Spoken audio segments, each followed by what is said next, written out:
Welcome to Life Without Limits Worldwide. I'm Mr. Stepdaddy. I'm just doing what stepdaddies do. And today, what Mr. Stepdaddy is going to do is talk to you about performative masculinity. My attack is going to be relentless on this performative personality type. But make no mistake, there's also a thing called performative femininity.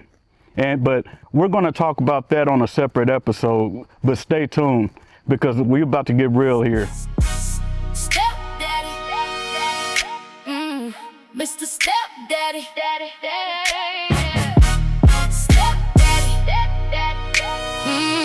Mr. Stepdaddy, Mr. Stepdaddy. One of the biggest dangers of a woman that gets accustomed to men performing their masculinity is that she gets used to toxicity. If a man isn't bringing toxic behavior, problems, drama into her life, she's not going to know how to respond. If a man is calm, she will think he's not being himself. She will think he's the one lying. She will think he is the one performing, when all along it was the guy playing with her head. He's the one that was actually lying to her. What happens is a lot of times these performative men, they play with the woman's head to a point to where it makes her question reality. She doesn't know which way is what. She doesn't know what to believe anymore. When something real and genuine comes along, she doesn't trust it. If that man isn't bringing problems into her life, that's abnormal. She's unaccustomed to peace. She isn't accustomed to a man being calm. She isn't accustomed to a man even being respectful. The last woman that I attempted to date seriously, she thought that I was lying to her about everything I said. Everything I said, she thought it was a lie, even though the proof of the truth was right there in front of her face.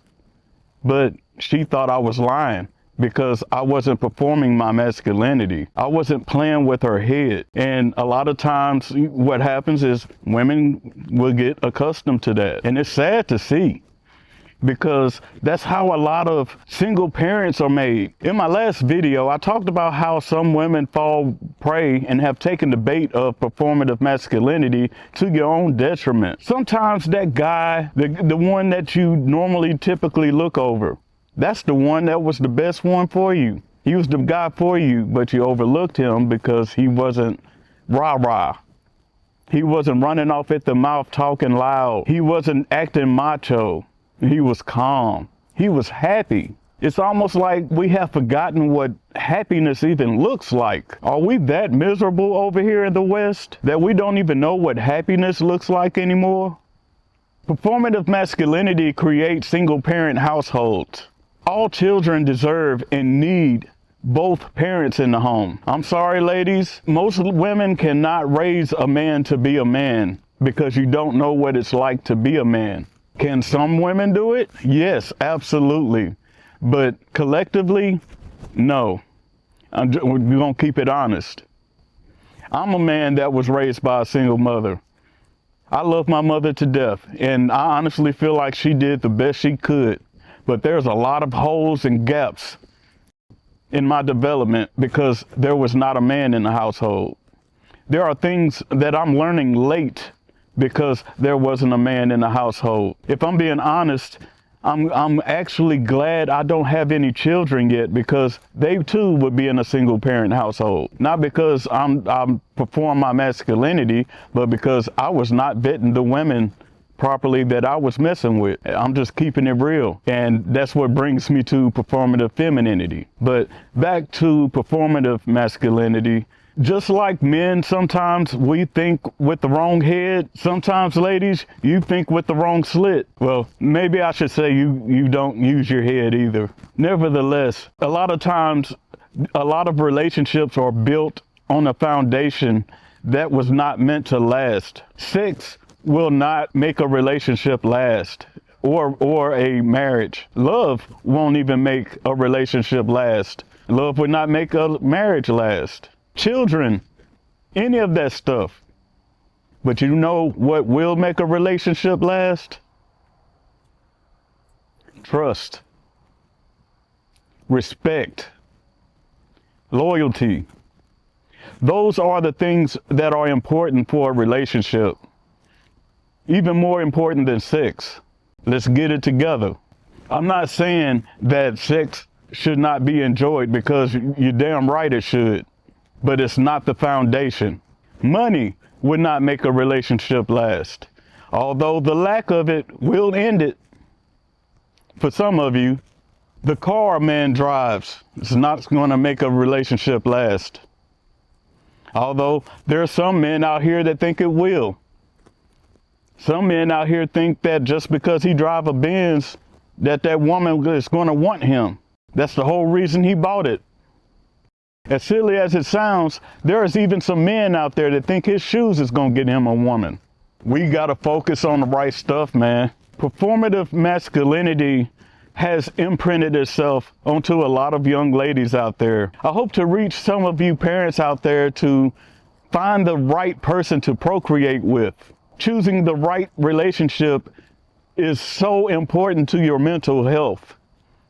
It's so important to your physical health. And quite honestly, on the other side of the spectrum, performative masculinity, fellas, it'll cause you to lose half of your stuff, everything you worked hard for. Performing your masculinity could cause you to lose it all. It will cause you to end up with the wrong woman, because you're chasing the wrong woman, putting on that performance, because you're trying to prove yourself to be a man. Maybe you're trying to prove something to yourself. Maybe you're trying to prove something to other people. Man, forget them people. Build yourself. Man, if you got a job with benefits and you got a pension and all that, you'll get half of it. I'm not saying to avoid marriage, because marriage is a wonderful thing when you're married to the right person. But when you're performing your masculinity, your judgment is cloudy.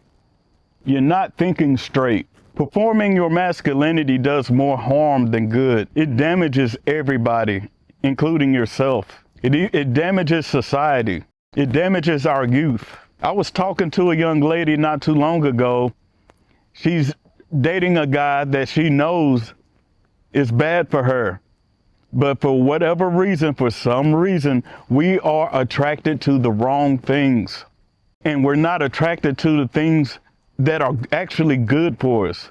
Maybe because the things that are good for us require something from us.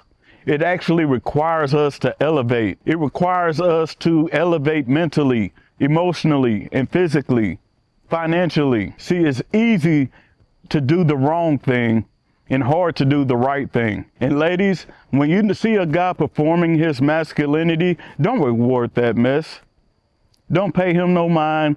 Let him go on his own way. If enough women start rejecting men that perform their masculinity, eventually the entire society will change. Ladies, you are the thermostat to society. You control it all, whether you want to acknowledge it or not. And fellas, we got to get it together, because we are the leaders. We have to stop performing our masculinity so that we can actually build more leaders. We can teach our young men to be stronger thinkers, to be stronger emotionally. You can't do that when you're putting on a performance. When you're putting on a performance, you're actually teaching him how to put on that performance. My goal of talking about this subject is to maybe teach people to build something of substance, to build relationships that last, and to stop building these broken homes. We are falling behind when we should be ahead. I'm not done with this topic. I will be talking more about it. I made this channel to create abundance through self-accountability, self-acceptance, and responsibility. Addition by subtraction equals living life without limits.